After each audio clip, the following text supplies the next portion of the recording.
Le fromage du Québec à 5,47. Grosse vente, grosse économie. Plus de détails en circulaire et chez Maxi. T'es plombier compagnon ou apprenti et tu cherches une entreprise solide? Plomberie PHCB recrute. Poste en plein, travail à l'année, salaire commercial et avantages selon la convention CCQ. Résidentiel, multilogement, commercial. Joins-toi à une équipe stable avec des projets variés et un environnement respectueux. Si t'es autonome, fiable et que t'as le souci du travail bien fait, c'est ta place. Plomberie PHCB, solidement implantée au centre du Québec depuis 1993. Visite plombriehcb.com, section carrière. Les manchettes sportives, présentées par BPM Sport. BPM Sport. La radio des sports au Québec. Est-ce le dernier match du Canadien en cette saison 2025-2026? Les Hurricanes mènent la série 3-1 et pourraient accéder à la finale de la Coupe Stanley pour une première fois depuis 2006. La force du CH en série, ils sont solides à l'extérieur. 2 victoires en match ultime contre Tampa et Buffalo sur les patinoires adverses. Ça peut être un facteur pour un gros duel comme celui de ce soir. Le match 5 aura lieu à Raleigh dès 20h. On a eu droit à une petite revanche au championnat du monde de hockey hier. Le Canada a eu le dessus sur les États-Unis. Une convaincante victoire de 4-0. Mark Scheifele a récolté 2 points. Crosby et Celebrini ont touché la cible. Direction les demi-finales pour les Rouges. Ils se mesureront à la Finlande demain. Et dans la Ligue frontière, quelle volée hier au Stade Canac. Grosse victoire de 11-2 des Capitals sur les Miners. Une série balayée en plus de ça. Québec est premier dans la Ligue. Un gros 12 victoires, 4 défaites seulement. Good job, boys. Direction Trois-Rivières pour ce week-end. Ça commence ce soir, 19h05. Pour plus de sport, c'est BPM Sport. BPM Sport. 100.9. Présenté par Tivierge et Fils, l'expert en puits artésien, pompe et traitement d'eau, effectue vos travaux de forage les plus complexes sur des terrains sinueux et même de grands diamètres. TiviergeetFils.com. Choix. Choix. 98. 98. 1. Original. Radio X. Choix. À Québec, c'est Radio X. Choix. Radio X. Faites-vous votre propre opinion. Les Radio X-Files présentés par Tibi Taxi. Besoin d'un taxi rapidement? Ouvrez et télécharge l'application Tibi Taxi dès maintenant. Simple, rapide et efficace. Tibi Taxi, on roule pour le Québec. Oh my gosh. They're all going against the wind. The wind's 120 knots to the west. Radio X Files. Avec Christian Page. Oh my gosh, dude. Radio X.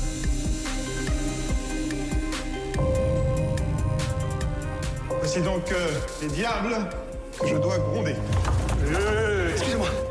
Vous croyez que cela va suffire? Qui est cet enfant? D'Artagnan, votre majesté. 3 duels en 3 heures avec 3 mousquetaires. Monsieur Athos a le droit de me tuer en premier, Monsieur Porthos en second et Aramis en dernier. Je vous prie de m'excuser par avance si je ne peux contenter tout le monde. Je vous trouve bien arrogant, jeune homme. C'est ma seule richesse. Et je la mets tout entière au service de Sa Majesté. Je suis Charles d'Artagnan. J'ai bien connu votre père. Que puis-je faire pour son fils? Aussi loin que je me souvienne, j'ai toujours voulu être mousquetaire. Vous allez rejoindre les cadets. Et peut-être un jour, vous serez mousquetaire. Bienvenue dans les Radio X-Files avec Christian Page et Nick Cloutier. Et bien, vous avez reconnu le nom des personnages des 3 mousquetaires, assurément. Christian Page, ce soir, on va parler de ces mythiques personnages qui étaient les 3 mousquetaires. Oui, en fait, notre émission est consacrée aux énigmes de l'histoire. Oui. Et en voici une qui est assez étonnante et qui nous plonge en plein dans l'actualité en ce moment. On a découvert il y a quelques semaines maintenant dans une petite église de Maastricht, on est aux Pays-Bas. En fait, c'est une église qui est plutôt contemporaine, mais en février dernier, le plancher de l'église s'est effondré. Okay. Alors évidemment, on a fait venir des architectes et tout ça pour regarder. Et là, évidemment, on s'est rapidement constaté que l'église actuelle est construite sur une ancienne église qui, elle, date du 13e siècle et que cette église a été maintenue en place pendant une longue période de temps avant d'être rasée et que l'église actuelle soit construite par-dessus. Et donc, au moment où on constate tout ça, on commence à faire des fouilles, évidemment, pour s'assurer qu'il n'y a pas de vestiges archéologiques qui sont enterrés à cet endroit. Et là, on va trouver un squelette. Et ce squelette, il a la particularité d'avoir juste à côté de lui de la monnaie française. Et là, évidemment, on s'interroge, un squelette enterré à cet endroit avec de la monnaie française. Et en même temps, quand on regarde l'ensemble du contexte, on constate que là où se trouve le corps, c'est l'endroit où se trouvait jadis, dans l'ancienne église, l'autel de l'église. Or, seuls les nobles ou les personnages très importants ont pu être et avaient ce privilège d'être enterrés à l'endroit où se trouvait l'autel de l'église. Donc, forcément, ici, on se dit, c'est quelqu'un de très important. Et ce quelqu'un, le fait qu'on retrouve aux côtés de lui des pièces de monnaie française, doit forcément être un Français. Or, quand on regarde dans l'histoire de Maastricht, le premier Français qui vient à l'esprit, c'est D'Artagnan. D'Artagnan, l'un de ces fameux 3 mousquetaires, en fait des 4 mousquetaires, qui a inspiré le roman d'Alexandre Dumas père. Et donc, faut rappeler que le roman est paru en 1844, et ça a été probablement l'œuvre la plus marquée d'Alexandre Dumas et qui a été adaptée 1000 fois ensuite au cinéma, à la télé, tout ça. Il faut quand même souligner que l'œuvre d'Alexandre Dumas est une inspiration d'événements réels, mais pas forcément un compte-rendu d'événements réels. Hein. C'est pas un documentaire. Non, c'est pas un documentaire. Et il faut quand même se rappeler que de son vivant, D'Artagnan n'a jamais côtoyé Porthos, Athos et Aramis. Ah bon? D'ailleurs, ces trois mousquetaires, Porthos, Athos et Aramis, ont servi dans les mousquetaires alors que c'était le roi Louis XIII qui était au pouvoir et sous le règne, à ce moment-là, de l'Éminence grise qui était le cardinal de Richelieu. Mais à ce moment-là, D'Artagnan, lui, avait 4 ou 5 ans. Donc, il n'a pas pu servir. C'est pas possible. Non, donc D'Artagnan arrive, en fait, beaucoup plus tard. Il n'a probablement jamais rencontré Porthos, Athos et Aramis, comme je l'ai mentionné. Il arrive, lui, sous le règne de Louis XIV. Il est un mousquetaire, mais il arrive sous le règne de Louis XIV. Et à ce moment-là, le cardinal de Richelieu n'est plus en place. Il est décédé. Il a été remplacé par le cardinal de Mazarin. Donc, en fait, ce sont 2 groupes qui sont assez distincts, là, Porthos, Athos et Aramis, et D'Artagnan. Mais bon, sous la plume d'Alexandre Dumas, il se permet de faire cette entorse à l'histoire et de faire rencontrer ces personnages. Mais dans les faits, ça demeure une fiction. La réalité est que oui, il y avait ce D'Artagnan qui était un mousquetaire excessivement réputé. Et on sait que D'Artagnan, il est décédé. Hein, c'est pourquoi ce lien-là qu'on fait immédiatement en trouvant ce squelette. On sait que D'Artagnan a participé à ce qu'on a appelé le siège de Maastricht en 1673 et qu'il a été tué durant le siège de Maastricht. Il a été tué par une balle de mousquet. Et on ne sait pas où il a été enterré. Donc, on sait que c'est un personnage pratiquement légendaire, le personnage de D'Artagnan, le mousquetaire, mais où a-t-il été enterré? La seule chose que l'on savait à propos de son décès ou de son inhumation, c'est qu'il avait été enterré à Maastricht. Mais où à Maastricht? Et là, voilà qu'on trouve ce squelette avec ces pièces de monnaie et placé juste tout près de l'autel de cette ancienne église. Alors là, tu comprends qu'immédiatement on fait l'association. Ici c'était ce fameux D'Artagnan qu'on venait de retrouver. Donc le corps va être le corps a été retiré de cet endroit-là. Il a été envoyé à Deventer, qui se trouve aux Pays-Bas. Et là, on a procédé le 13 mars dernier, on a procédé à des prélèvements d'ADN pour en faire un séquençage. Il faut savoir que D'Artagnan avait une longue descendance. Hein. Il y a eu 2 enfants au départ et ensuite de ça, ces enfants-là ont perduré par la descendance, ont perduré jusqu'à aujourd'hui. Et au niveau de la descendance masculine, parce que le véritable nom de D'Artagnan, c'était pas D'Artagnan, là. Ah non? Véritablement, c'était Charles de Batz de Castelmore. Charles de Batz de Castelmore, dit D'Artagnan. Donc, la famille du côté masculin, les descendants de D'Artagnan se retrouvent dans la famille Batz et les descendants du côté féminin se retrouvent dans la famille Montesquieu. Donc, on se dit, donc ces gens-là sont vivants aujourd'hui, ils ont de l'ADN, on serait capable de retracer l'origine si on arrivait à faire un séquençage intéressant de l'ADN de ce squelette qu'on a trouvé à Maastricht. Donc, les prélèvements ont été faits.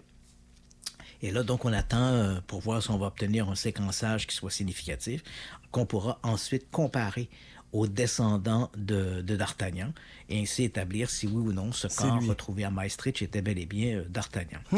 Il y a un petit côté un petit peu amusant avec cette histoire-là. Ben, amusant, entendons-nous, là, c'est un rebondissement. L'archéologue en charge des travaux est un type qui s'appelle Wim Dijkman. Et Wim Dijkman, c'est un type qui est passionné par l'histoire de D'Artagnan. Donc, immédiatement, quand on a trouvé ces squelettes-là et qu'on a émis l'hypothèse qu'il pouvait s'agir de D'Artagnan, on a fait appel à lui parce qu'il est réputé, comme archéologue, il est réputé que c'est un passionné de l'histoire de D'Artagnan. Et depuis des années, d'ailleurs, il cherchait l'endroit où, à Maastricht, D'Artagnan avait pu être enterré. Et cet endroit-là, d'ailleurs, faisait partie des cibles qu'il avait identifiées. Hein, il y avait une église autrefois qui était là et D'Artagnan aurait pu être enterré. Donc, le fait de découvrir un squelette à cet endroit ne venait que confirmer une hypothèse qu'il avait déjà émise. Ben, sache que ce Wim Dijkman a été arrêté il y a quelques jours parce qu'il aurait apparemment volé des ossements de D'Artagnan. Bon. Tu sais, quand tu dis ta passion est trop dévorante, oui, là, il a participé à la supervision de l'enlèvement des restes qui ont été envoyés, comme je l'ai mentionné, à Deventer. On est toujours aux Pays-Bas. Donc, il a assisté, il a supervisé l'enlèvement des restes. Et apparemment, durant cette procédure, il en a profité pour prendre des dents du squelette et des petits ossements pour les garder dans une collection privée. Hein. Donc, il voulait, le type qui voulait avoir dans son propre musée chez lui des restes de D'Artagnan. Donc, il a été arrêté. Il a été questionné par les services de police. Il a été remis en liberté. Mais il devra faire face à des accusations, c'est-à-dire qu'on confirme effectivement, il a avoué qu'il avait ramassé ses restes, et donc il va faire face à des accusations. Même s'il a été remis en liberté, on comprend que c'est pas quand même un crime de lèse-majesté, là, mais quand même c'est un retournement un rebondissement un peu inattendu que l'archéologue en charge des travaux vole des ossements du personnage, c'est quand même étonnant. Donc, comme je l'ai mentionné, c'est l'ADN au niveau des laboratoire d'ADN, on est plutôt du côté de Munich, en Allemagne. Et là, donc, on attend les résultats de ça. Et ensuite, on pourra les comparer au reste, aux descendants de la famille, pour confirmer ou infirmer que ce squelette était bel et bien celui de ce fameux mousquetaire célèbre qui était D'Artagnan. Donc, voilà.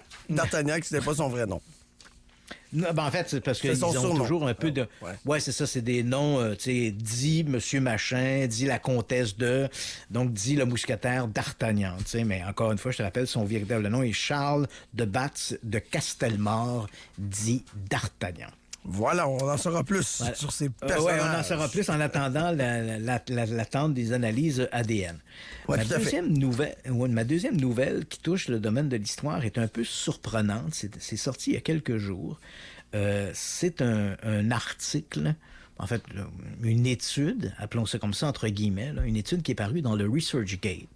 ResearchGate, je tiens à te mentionner que même si ça a le mot research dedans, là, c'est un site Internet où on publie on fait des publications scientifiques. Mais entendons-nous, ce n'est pas le National Geographic, là. C'est-à-dire qu'il n'y a pas de comité de relecture autour de ça, là. On a un site, on publie on propose des articles à caractère scientifique ou des études à caractère scientifique qui se retrouvent sur le ResearchGate et qui sont accessibles à n'importe quel chercheur. Mais comme le site lui-même n'a pas de comité de lecture, ce qu'on appelle un peer review, ben évidemment, n'importe qui peut publier n'importe quoi, là. Je comprends, c'est pas nécessairement l'étude ou la recherche sera torpillée ou non, là, mais bon, l'article paraît là-dedans. Et pour une communauté de néophytes, donc des gens qui ne connaissent pas forcément les mécanismes de publication à caractère scientifique, mais on peut se laisser tromper par ça, parce qu'on dit « Ah, c'est un papier qui est paru sur ResearchGate ». ResearchGate, ça laisse sous-entendre que c'est un site scientifique, alors qu'en réalité, c'est un site où on publie à peu près n'importe quoi. Donc, on a une étude qui a été présentée par un dénommé Jalal Jalfari. Donc, je m'excuse si la prononciation arabe n'est pas parfaite, là. Et ce type-là se présente comme étant professeur à l'Institut des plasmas et des lasers à l'université Shahid Beheshti en Iran. D'accord. Donc, et là, son étude, crois-le ou non, il dit que les pyramides du plateau de Gizeh en Égypte, et là j'adore ça parce que quel sujet inépuisable, les pyramides d'Égypte. Donc, il dit que les pyramides sur le plateau de Gizeh, je rappelle que sur le plateau de Gizeh, on est juste aux côtés du Caire. En fait, on est collé sur le Caire. Il y a 3 pyramides de la 4e dynastie qui se trouvent là. Donc, 4e dynastie, on est grosso modo entre 2500 et 2300 avant Jésus-Christ, là, donc avant l'ère commune. Et les 3 pyramides qu'on trouve là, de leur nom grec, hein, c'est la pyramide de Khéops, la plus haute pyramide. Ensuite, celle de son fils, Képhren. Et ensuite, celle du petit-fils de Khéops et fils de Képhren, Mykérinos. Et par cet ordre, disons, père, fils et père, grand-père et petit-fils, on a également la dimension des pyramides. C'est-à-dire que la première pyramide, celle de Khéops, qui de son nom égyptien était Khufu, cette pyramide est la plus haute, elle fait 147 mètres. Donc, à l'origine, elle faisait 147 mètres. Donc, quand on parle de la grande pyramide, c'est de cette pyramide à laquelle on fait référence, qui est la plus haute pyramide jamais construite en Égypte. Ensuite, la deuxième pyramide, celle de son fils, celle de Képhren, mesurait à l'origine, là, grosso modo, 137 mètres.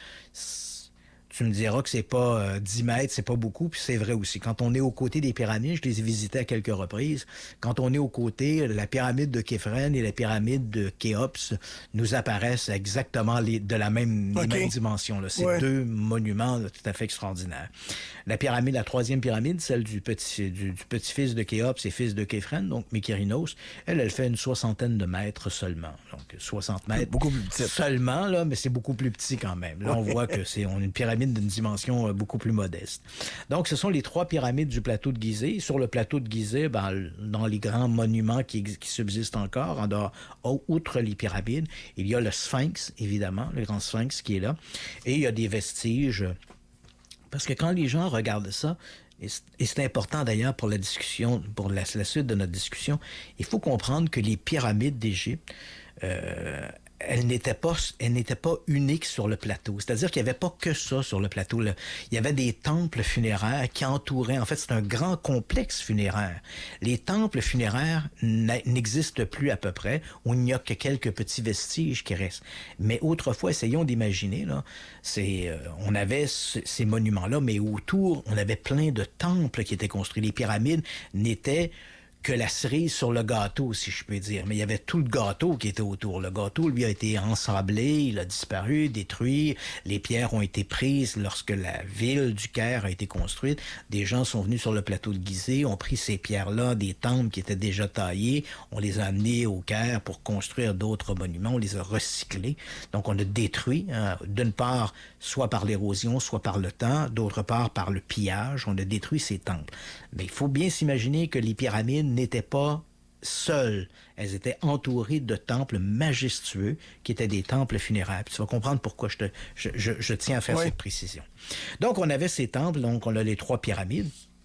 Et là, voilà que notre Jalal Jalfari, lui, nous dit que, voilà, les pyramides, à son avis, étaient des balises interstellaires. Là, si on avait un son cliqué, ce serait le moment de le mettre. Oui. Bon, OK, donc c'est des balises interstellaires. Et, qui fait quoi? Qui est supposé faire quoi? C'est pour communiquer? En fait, ces balises-là, oui, c'est ça. C'est pour faire une espèce... Alors que la Terre tourne autour du Soleil, c'est comme si les pyramides émettaient une espèce de signal gravitationnel pour quelques intelligences étrangères. Donc, sous-entendre visiblement des extraterrestres. Donc, c'était l'objectif des pyramides. Et là, tu dis, là, déjà, on est un peu dans la science-fiction, là, mais un peu, disons, beaucoup. Et là, on regarde le raisonnement du bonhomme en question, et son raisonnement est que, écoute, la pyramide, la position de la pyramide, celle de Khéops, bien sûr, la grande pyramide, elle se trouve à 29 degrés 979 degrés nord.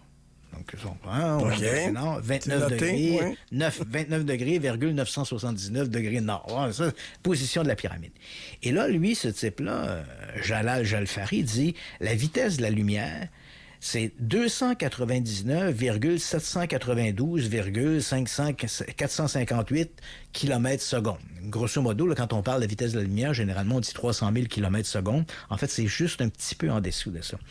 Donc, si tu as pris note de ces 2 chiffres-là, tu constates qu'ils sont... S'il suffit de déplacer la décimale, tu te rends compte que ce sont 2 chiffres qui sont très semblables. Donc, Oui. dans la séquence, là, on a, pour la position de la pyramide, en degrés, c'est 2,9979. Puis pour la vitesse de la lumière, c'est 2,99792. Bon.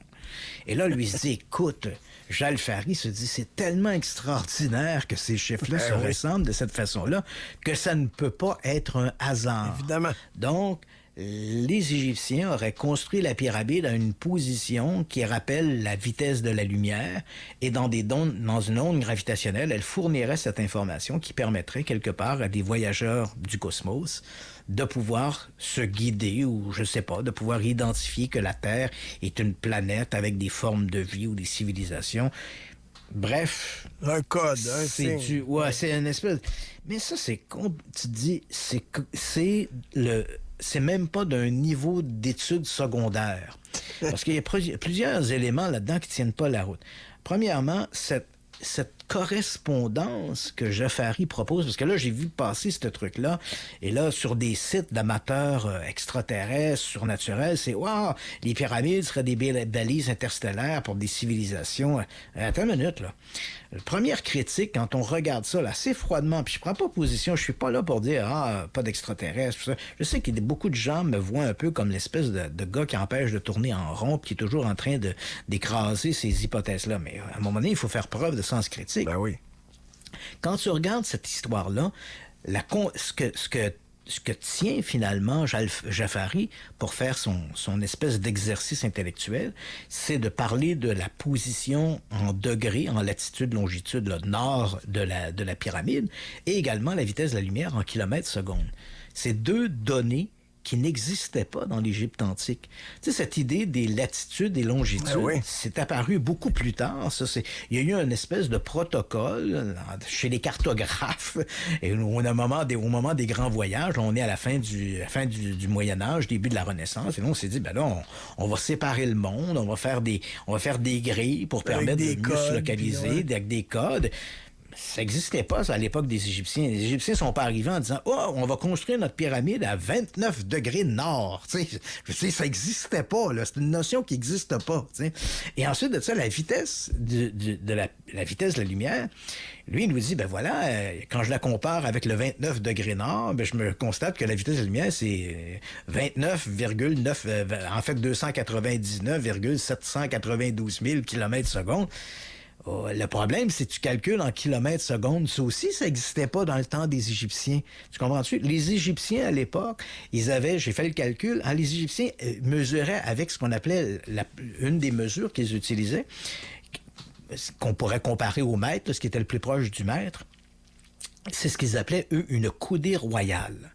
La coudée royale mesurait 52,3 cm.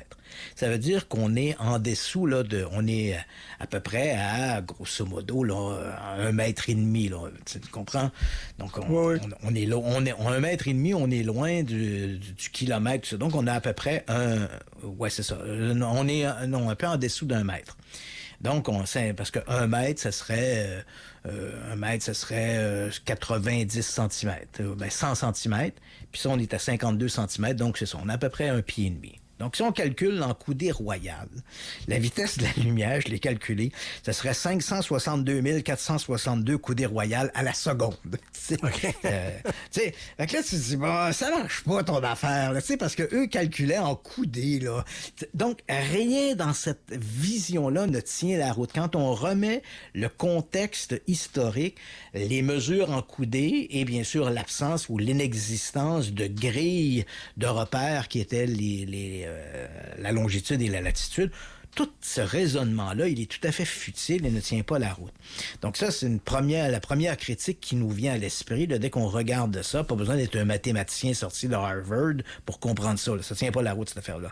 La deuxième critique, ben là, évidemment, elle relève du niveau de l'architecture. Rien ne permet de croire qu'un paquet de roches empilées ça permet de créer des ondes gravitationnelles. Mais non, t'as beau appiler des roches dans ta cour, là, tu feras pas d'ondes gravitationnelles avec ça. Qu'il y ait la forme d'une pyramide ou pas de forme de pyramide, non. Et c'est amusant parce que cette vision-là où la forme de la pyramide émettrait des ondes particulières, c'est une pensée qui a été développée principalement là, dans les années 70. Ben, on l'avait évoqué avant, mais principalement dans les années 70, on a vu se développer toute une espèce de mouvement ésotérique. Et là, ben, pour les gens qui se rappellent des années 70, ben là, c'était mettre tes carottes en dessous d'une pyramide en verre. Elles vont pousser ou tes bananes, elles vont perdurer plus longtemps. Puis mettre ta pomme en dessous d'une pyramide en verre, puis elle pourrira pas. Puis il y avait toutes sortes de croyances comme ça. On met tes lames de rasoir sous une pyramide en verre, puis elles vont s'aiguiser toutes seules durant la nuit. Oui.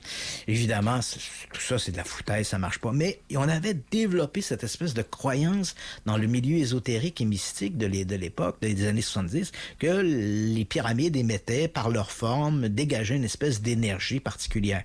Il faut quand même le dire, je sais que ça va peut-être décevoir certaines personnes, mais toutes les recherches qui ont été menées, que ta boîte soit en forme de pyramide, en forme de cube ou n'importe quoi, ça marche pas. C'est de la foutaise. Oui.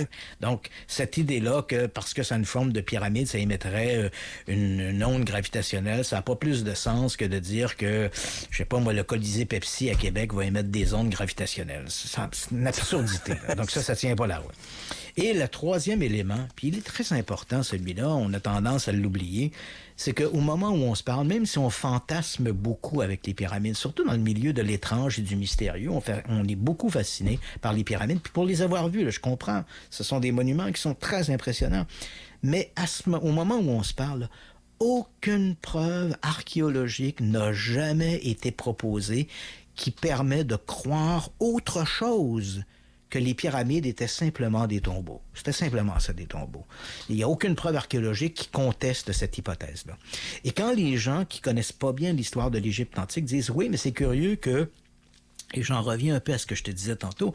Les gens disent, oui, mais quand on regarde des tombeaux comme celui de Toutankhamon, par exemple, on voit que les murs sont ornés de fresques grandioses, multicolores, le temple de Séti.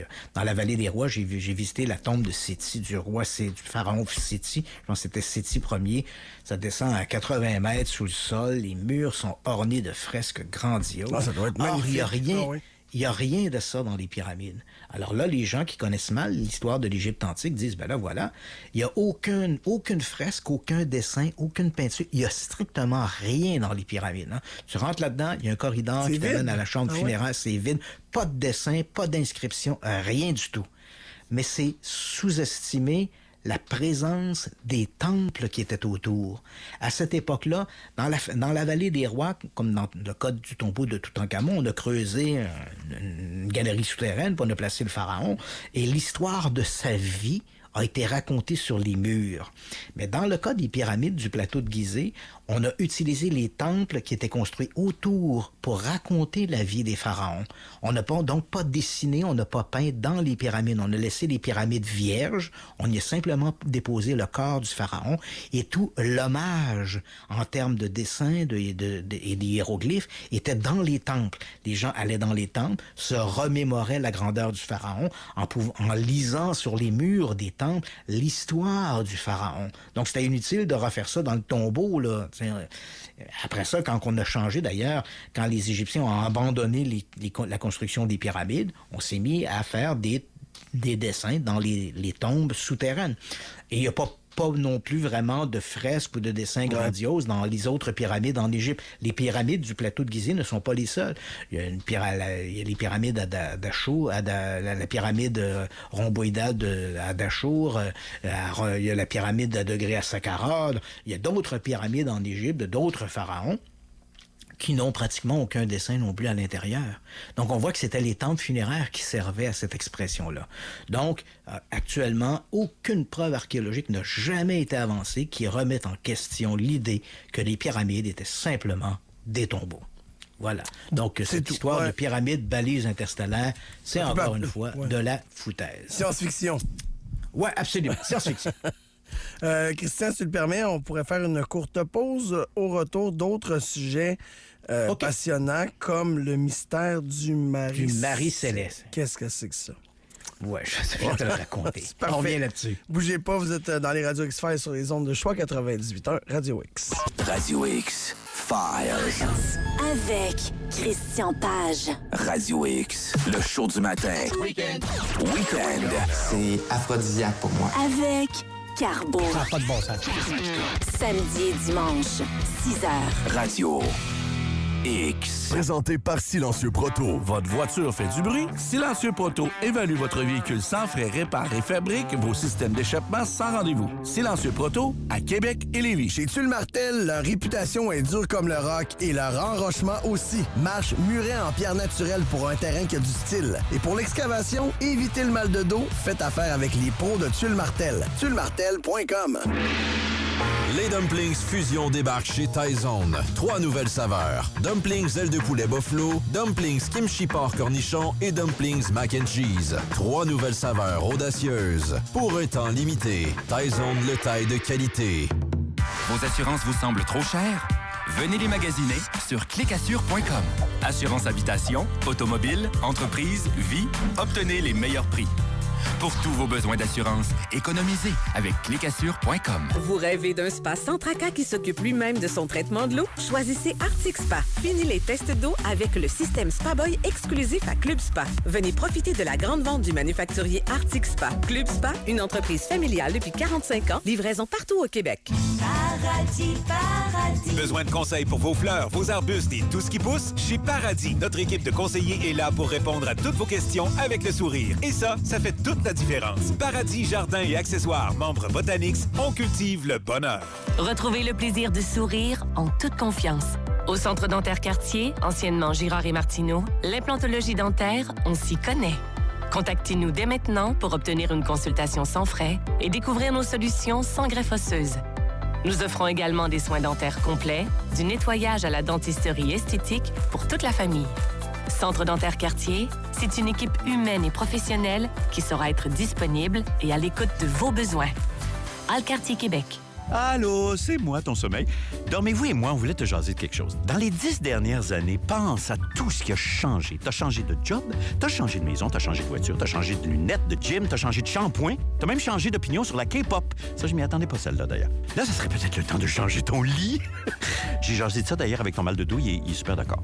Pendant l'événement Allez, on change, obtenez jusqu'à 20 de rabais sur les matelas, draps, couettes et plus encore. Faites vite, c'est pour un temps limité. Seulement chez Dormez-vous. Des conditions s'appliquent. Salut, c'est Carbo. L'humidité, le calcium, c'est dévastateur pour votre voiture. En ce moment, Crown vous offre 20 de rabais sur son traitement contre le calcium et 10 sur son anti-rouille. Des produits d'ici conçus pour les voitures d'ici. Trouvez le centre le plus près au crown.com. Le 1er juillet approche et vous n'avez toujours pas trouvé de logement? Vous avez cherché partout et vous ne savez plus quoi faire? Vous pouvez compter sur les services d'aide à la recherche de logement des offices d'habitation. Ils sont là pour vous accompagner dans vos recherches. Contactez-les sans tarder. Ce service est gratuit. Pour en savoir plus, visitez québec.ca/recherche-logement. Un message de la Société d'habitation du Québec. C'est la grosse vente chez Maxi, fait qu'on a sorti le gros stock. Le melon d'eau à 3,77, le steak de l'Oyo à 9,88 la livre, 21,78 le kilo, le fromage du Québec à 5,47. Grosse vente, grosse économie. Plus de détails en circulaire et chez Maxi. Vous rêvez de vivre la van life le temps d'un voyage? Van Trotter offre la location de campeurs autonomes haut de gamme pensés pour être aussi pratique qu'esthétique. Réservez votre escapade au vantrotter.ca. Van Trotter, voyagez autrement. Vous avez de grands projets pour votre cour? Réalisez-les grâce au Centre de Vrac Saint-Jean. Terre à jardin, terre à gazon, compost, pierres décoratives, sable, gravier, paillis, des matériaux d'excellente qualité, le tout en vrac, chargé dans votre remorque en moins de 5 minutes ou en livraison. C'est le temps de démarrer votre projet de jardin. Passez en magasin dès maintenant et payez même à l'extérieur. Le Centre de Vrac Saint-Jean, ouvert du mardi au dimanche, même les jours fériés. Centredevrac-saint-jean.ca. Vous voulez vendre votre maison? SimonLaberge.com, les courtiers immobiliers numéro 1 au Québec du palmarès Via Capital. Ils ont les connaissances, l'expérience et le réseau de contacts. Vous voulez vraiment vendre votre maison? SimonLaberge.com, courtier immobilier Via Capital. SimonLaberge.com. Les Radio X-Files présentés par Tibi Taxi. Besoin d'un taxi rapidement? Ouvrez et télécharge l'application Tibi Taxi dès maintenant. Simple, rapide et efficace. Tibi Taxi, on roule pour le Québec. Radio X-Files. Avec Christian Page. Radio X. On est de retour dans les radios X-Files après cette courte pause et juste avant, on se disait qu'on allait parler du mystère du Marie-Céleste, dont j'ignore totalement l'histoire. Donc, je vais te mettre un peu dans le parfum de cette histoire. Oui. C'est considéré comme l'une des plus grandes énigmes maritimes de tous les temps. Donc, je te place un peu dans le contexte. On est le 4 décembre 1872. On a un navire canadien qui s'appelle le Dei Gracia, qui navigue près des Açores. Et là, il voit un navire qui semble dériver au large. Et ce navire-là, il va s'en approcher et il constate que le navire en question, ça porte le nom de Marie-Céleste. Le Marie-Céleste a été construit au Canada. En fait, il a été construit en Nouvelle-Écosse. Mais à ce moment-là, il est la propriété d'une compagnie new-yorkaise. Et il est en route vers Gênes, en Italie, pour livrer une cargaison de 1700 fûts d'alcool. Et donc, le Dei Gracia s'approche du Marie-Céleste. Et là, on constate, d'abord, on fait sonner la cloche, tout ça. Il n'y a pas de réponse. On s'approche. On est en après-midi. Et là, on s'approche. On peut lire le nom sur la proue du navire, le Marie-Céleste. Et ce que constatent les hommes du Dei Gracia, c'est que le Marie-Céleste est plutôt en mauvais état à ce moment-là. Toutes les voiles sont sorties, mais les voiles sont déchirées. Et le navire, il tangle et eux ne voient personne sur le pont du navire. Donc, encore une fois, on sonne les cloches, il n'y a rien qui se passe. Le capitaine du Dei Gracia, dénommé Morehouse, va envoyer 2 de ses hommes à bord du Marie-Céleste pour voir ce qui se passe. Les hommes vont monter à bord du Marie-Céleste, ils vont constater que tous les hublots sont ouverts, que le navire a embarqué pas mal d'eau. Toutes les coursives sont inondées, et que les voiles, plusieurs de ces voiles-là ont été déchirées et emportées par le vent. À l'intérieur du bateau, la dernière ardoise, donc l'endroit où on écrivait le journal de bord du navire, la dernière indication remonte à la dernière semaine du mois de novembre. Ça veut donc dire, comme on est le 4 décembre, qu'il semble que le navire est bourlingué, si je puis dire, pendant peut-être une dizaine de jours, sans équipage.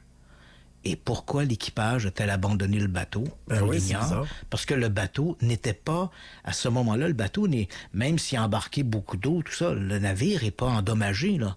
Le navire, il a embarqué de l'eau parce que les hublots sont ouverts, puis les vagues ont éventuellement rentré par les hublots. Ouais.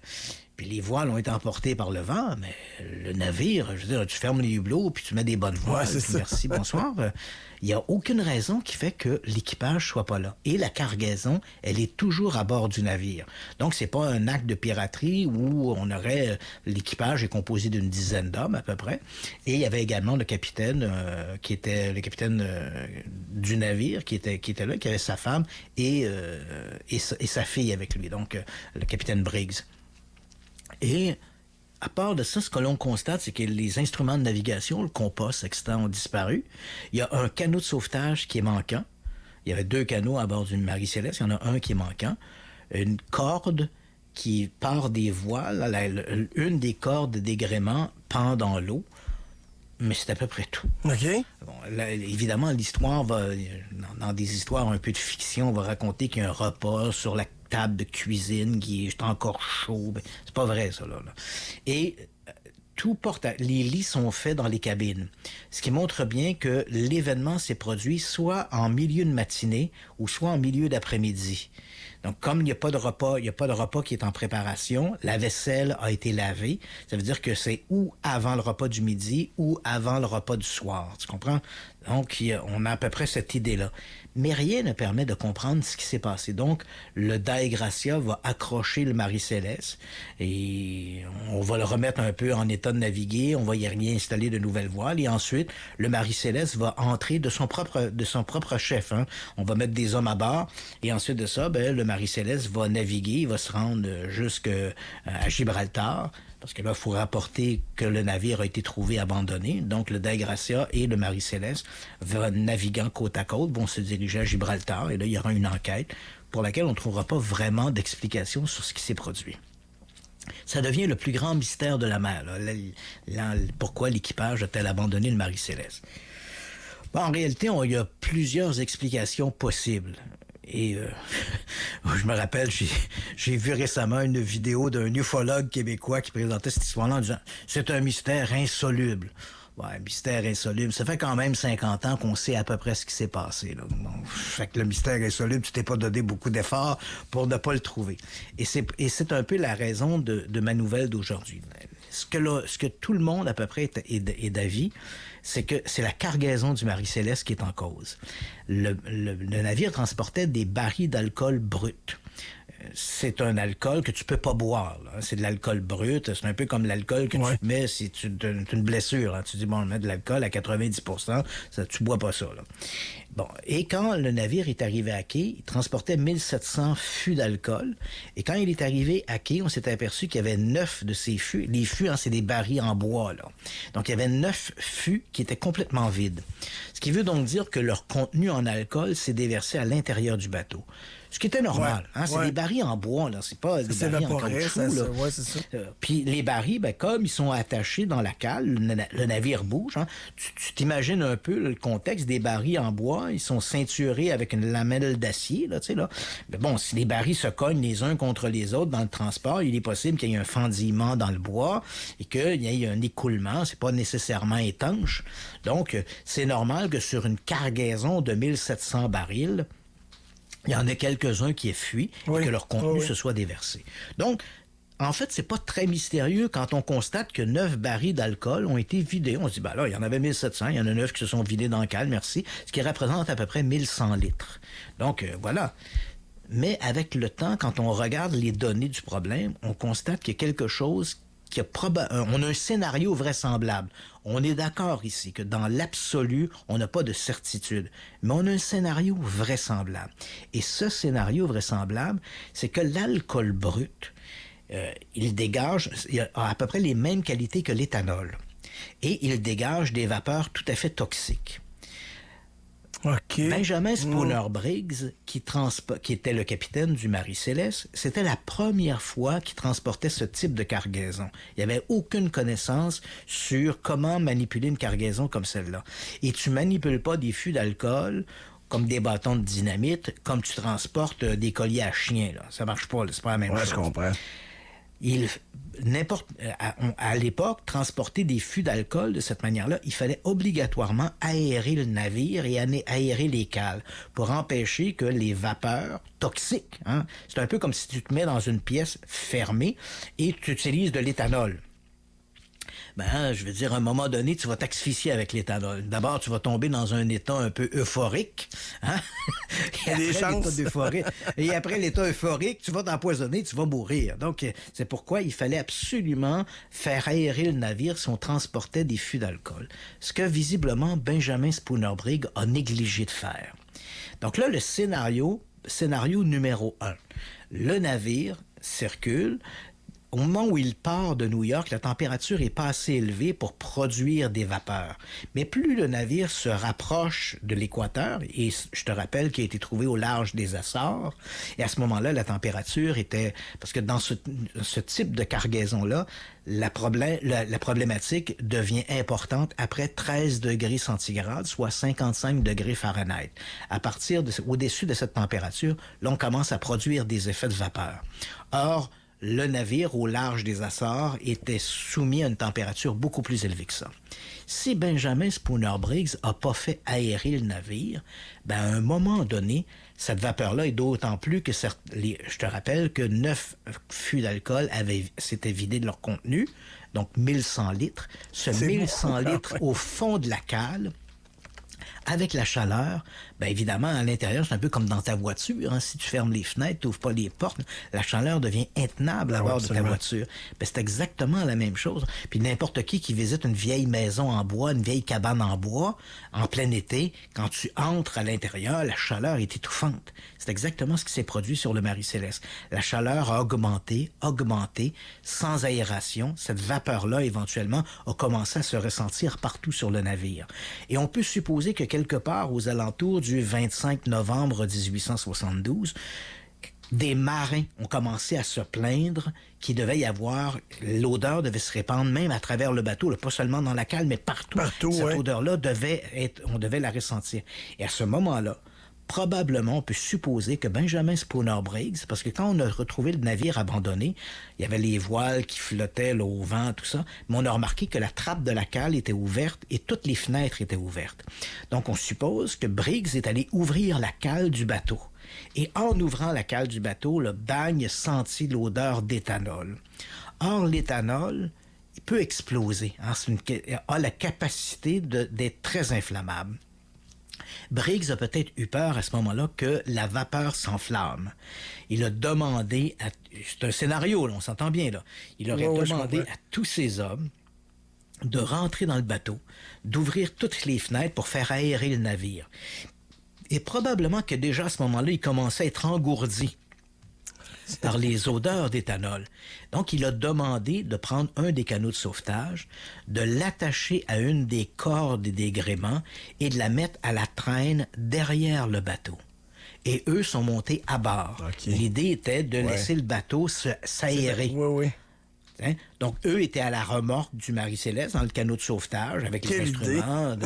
Et ils se sont dit, on va laisser le bateau là, peut-être naviguer une demi-journée, comme ça, il va avoir le temps de s'aérer comme il faut, et ensuite, on remontera à bord. Mais le câble s'est brisé ou s'est détaché.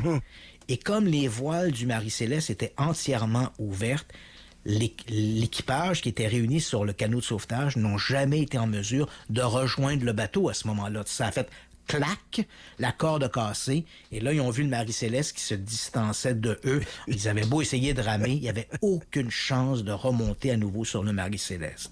Donc, ils ont péri en mer.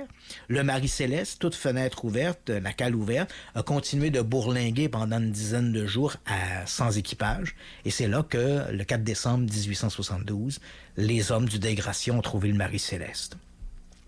C'est un scénario qui est tout à fait vraisemblable, qui correspond à tous les éléments qu'on retrouve sur le Marie-Céleste. Les fenêtres ouvertes, la trappe ouverte, les fûts d'alcool, les 9 fûts d'alcool qui se sont vidés, les qualités très particulières qu'a l'alcool brut, hein, qui ressemble à de l'éthanol, à la fois de pouvoir s'enflammer, les risques d'incendie, mais également cet effet d'intoxication. Donc, c'est une hypothèse. Il y a une autre hypothèse qui avait été évoquée, et c'est d'ailleurs l'objet de pourquoi je te parle de ça aujourd'hui, une hypothèse qui disait qu'il y avait peut-être eu une explosion à bord du Marie-Céleste.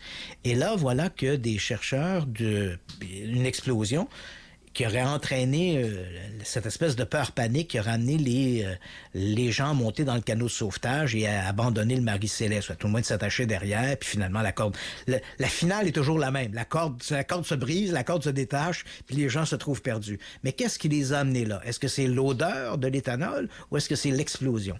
L'explosion, donc, elle revient sur le devant de la scène avec une expérience qui a été menée il y a quelques jours par un scientifique qui s'appelle Jack Robontam, qui est un professeur à l'Université de Manchester, en Angleterre, et qui a mené une expérience il y a quelques jours pour un documentaire qui est en train de produire Channel 5 en Angleterre, qui va parler justement de l'énigme du Marie-Céleste. Et dans son expérience, lui, ce qu'il fait, c'est qu'il montre que si tu produis de l'éthanol dans les vapeurs d'éthanol dans un endroit fermé, puis que tu déclenches une étincelle, tu vas produire une explosion, mais c'est une explosion sans flamme. C'est simplement un boom, tu comprends? Oui. Et le boom, lui dit, voilà, ça a fait boom, et ça crée une espèce de flamme bleue, mais c'est une flamme qui dure le temps de l'explosion. Là. Tu sais, c'est pouf, comme ça. Et comme une expansion de les vapeurs. Voilà, ça a fait boum, la trappe de la cale s'est ouverte, ils ont vu une espèce de boule de feu sortir de la cale, et là, ils ont pris panique, puis ils se sont sauvés. Bon, que ce soit ça ou les vapeurs, c'est un peu la même chose, mais moi, personnellement, je suis pas d'accord avec cette explication-là. Parce que il y a des éléments que je trouve que le professeur Robentham ne tient pas compte dans son explication. Je dis pas qu'elle est impossible, mais je ne crois pas que c'est ce qui s'est produit. Parce que dans son explication, dans sa démonstration, qui est le fait que j'ai vu d'ailleurs, là, qui prépare pour le Channel 5, on voit cette flamme bleue puis tout ça. Et lui, il dit, ben voilà, les gens n'ont pas accepté, les gens rejettent l'hypothèse de ça parce qu'il n'y a pas de trace d'incendie. Il n'y avait pas de trace d'incendie à bord du Marie-Céleste. Puis c'est normal parce que cette flamme-là, cette flamme bleue, elle ne perdure pas. Hein. C'est simplement comme une explosion de feu, puis ça s'arrête là. Et le bois, puis on le sait, quand on allume un feu de camp, là, hein, c'est beau, t'as beau mettre ton papier journal, ça demande quand même un certain temps. Il faut que ton morceau de bois soit exposé aux flammes avant lui-même de prendre en feu. Donc, cette flamme-là, ouais. Donc, la flamme n'a pas perduré suffisamment longtemps pour incendier le navire. Ouais. C'est la raison que propose Robentham pour dire, ben voilà, ça explique pourquoi il n'y a pas de trace d'incendie sur le Marie-Céleste.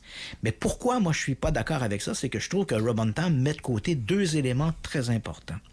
Si c'est vrai que les marins du Marie-Céleste avaient été surpris par une soudaine explosion, est-ce que les marins seraient retournés à bord du Marie-Céleste pour ouvrir les fenêtres?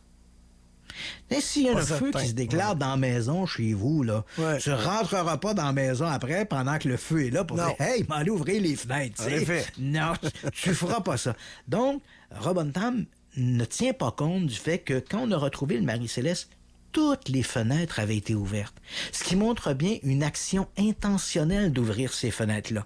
Si les marins avaient vraiment été surpris par une explosion, je ne sais pas que c'est pas possible, mais à mon avis, ils n'auraient pas pris le temps par la suite de descendre dans le navire pour aller ouvrir les fenêtres, les hublots en fait, et également amener avec eux les instruments de navigation. Ils n'auraient jamais fait ça.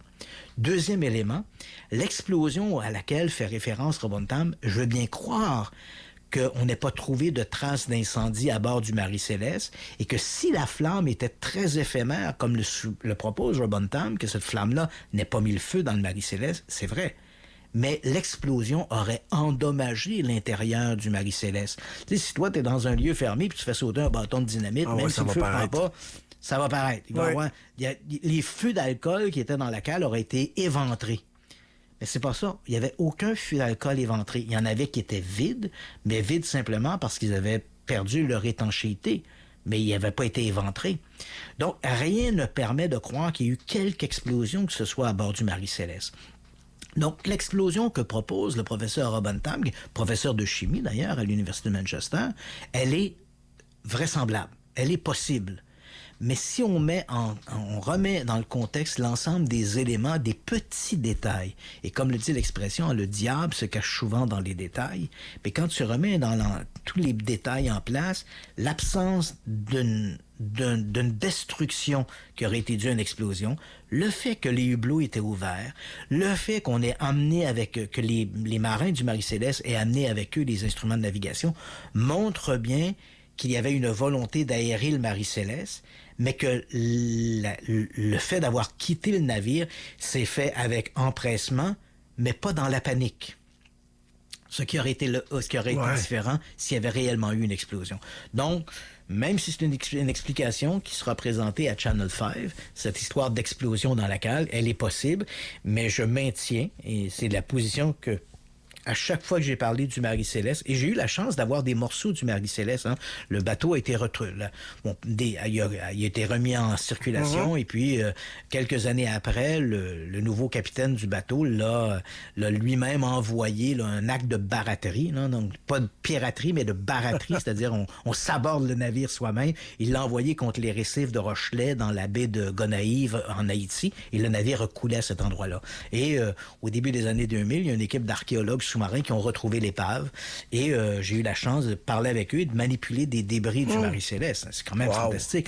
Mais à toutes les fois où je lui ai parlé du Marie-Céleste, j'ai toujours évoqué l'idée de cette espèce de vapeur d'éthanol qui a dû se répandre sur le navire et qui a incité les hommes à quitter le navire rapidement, mais pas non plus dans la précipitation.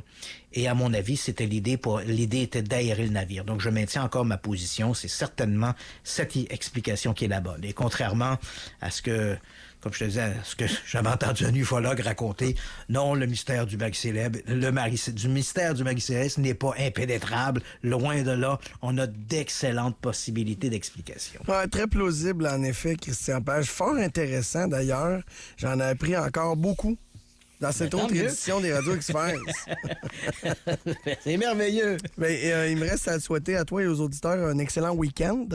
Oui, toi aussi. Et on se reparle vendredi prochain. La semaine prochaine. Bien, oui, absolument. Bon week-end. Bon week-end à tous. Bye bye. Merci, bye. C'était les Radio X-Files sur les ondes de Choix 98 Radio X. Au retour, bougez pas, c'est La Sexploratrice. Radio X Files.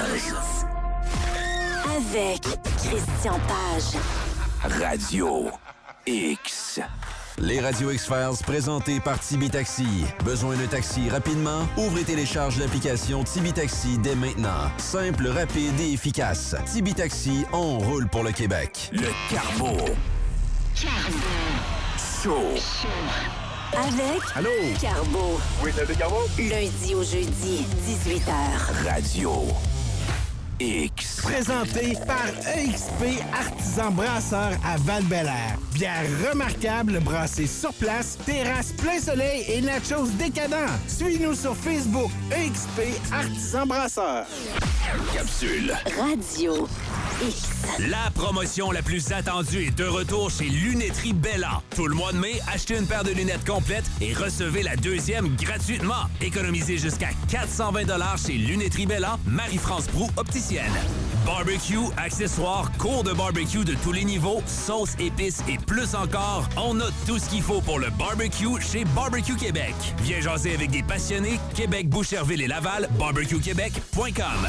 Chez Desjardins Ford, découvrez le F-150 2026 avec énormément d'inventaire et un financement à 0% jusqu'à 72 mois. Le Bronco Sport 2026 à partir de 89 $ par semaine et le Explorer 2026 dès 129 $ par semaine, location 60 mois. Chez Desjardins Ford, 175 rue du Marais. Pour vos projets de construction ou de rénovation, direction Tôle Ouellette. Une vaste gamme de matériaux, bois brut, tôle à toiture, tôle murale, pliage d'acier et d'aluminium sur mesure, réalisez toutes vos idées. Passez nous voir en magasin ou visitez le matériauxouellette.com. Tivierge et Fils, l'expert en puits artésien, pompe et traitement d'eau, effectue vos travaux de forage. Qu'ils soient complexes, de grand diamètre ou sur des terrains sinueux. Tivierge et Fils, c'est la référence dans la grande région de Québec et les environs. Tiviergefils.com. Voyage Mel Guillemette souffle un vent de nouveautés dans ses 3 agences. Le même service spécialisé sous une nouvelle identité. Partenaire de vos évasions outre-mer, en croisière ou votre propre itinéraire. On voyage avec vous. VoyageMelGuillemette.com. Vous êtes à la recherche de la meilleure équipe pour vendre votre propriété? Pour une expérience clé en main, pensez l'équipe Claudie Asselin. Cotée 5 étoiles sur Google. Une équipe formée, à jour sur les lois, puis surtout, là pour toi. Rive-Sud et Rive-Nord de Québec, ils couvrent tout. Au printemps, c'est le meilleur moment pour vendre. Les acheteurs sont au rendez-vous. C'est le moment d'afficher votre propriété. Elle vaut sûrement plus que vous pensez. L'évaluation est gratuite. Appelle-nous 581-983-1818, claudieasselin.com. Vivace ou annuel? Telle est la question. Fanny de ne pas être bien conseillée? Pour un bouquet de choix, une Floralie de couleurs. Faites-vous une fleur et passez chez Floralie Jouvence, votre centre jardin sympathique. À Québec et Lévis, ouvert tous les soirs en semaine jusqu'à 21h. Hey, mon Yvan, t'es-tu rendu à la retraite? Ouais, le mois prochain. Ben voyons donc, t'es ben trop jeune pour rester planté chez vous. Jeune? On va se calmer. Disons que je suis rendu là. Tu vas faire quoi? Tu vas commencer à te chicaner avec Cathy? Regarde, je vais me trouver de quoi. Entretien Capital recrute. Poste à temps partiel disponible 15, 20 ou 25 heures par semaine selon ton horaire. Une équipe solide en affaires depuis plus de 35 ans avec des emplois partout dans la grande région de Québec. Facile à trouver sur Facebook et en ligne. Cherche Entretien Capital, pas de E à Capital. C'est parfait pour toi, ça, mon Yvan. T'as bien raison, mon popole. Si ça marche, c'est toi qui paye le lunch la prochaine fois. Entretien Capital, pas de E à Capital. Offrez-vous le club de golf Fleurette à 59 $. Tous les départs de 14h à 16h sont à 59 $ avec une demi-voiturette électrique et une consommation après votre ronde. Le club de golf Fleurette, depuis plus de 100 ans, du golf de qualité. golffleurette.ca. Tu veux vendre ta maison, mais t'as pas envie de faire le ménage, les rénos, les photos, les visites, sans compter tous les acheteurs qui changent d'idée. Avec Simplimo, oublie tout ça. Nous autres, on achète ta propriété telle quelle. Tout ce que t'as à faire, c'est remplir le formulaire en ligne. Puis en moins de 30 jours, l'argent est dans tes poches. Puis tout ça sans payer aucun frais. Chez Simplimo, c'est plus que simple. Simplimo.ca 88 883 0536. Pour le lavage et l'entretien de vos toiles, pensez à nettoile.com. Nettoile lave et imperméabilise vos toiles d'auvent, toiles de bateau, tentes roulottes, roulottes hybrides au vent ou ses coussins, rideaux pour terrasse et plus. On enraye les moisissures, élimine les taches, répare et protège vos toiles contre les rayons UV. Vous avez une toile à nettoyer ou à réparer? Appelez les meilleurs, appelez nettoile.com. 88 843 1011. Chez RA+, votre confort, c'est notre priorité. Climatisation, thermopompe, installation et réparation rapide. Un service clé en main. Distributeur de la marque Mover. Mover, numéro 1 selon Protégez-vous. En plus, courez la chance de gagner un crédit voyage de 5 000 tiré parmi notre clientèle. Détails et règlements sur notre site web airaplus.ca. RA+, plus de services, plus de confort. Il y a du neuf chez Tapis Extra. On restaure vos planchers de bois franc, sans poussière, sans odeur. Les résultats sont extra impressionnants. C'est promis. Contactez-nous pour une évaluation gratuite. Tapis Extra, Saint-Sacrement, Québec. En fin de semaine, écoute, Légende du rock. Tu pourrais gagner l'un des 7 laissez-passer doubles pour le Festibiaire de Lévis. Du 25 au 28 juin, c'est le Festibiaire de Lévis au Quai Paquette avec tes exposants préférés, Matt Lang, Valère, un hommage au Cowboy Fringant et plus encore. Tous les détails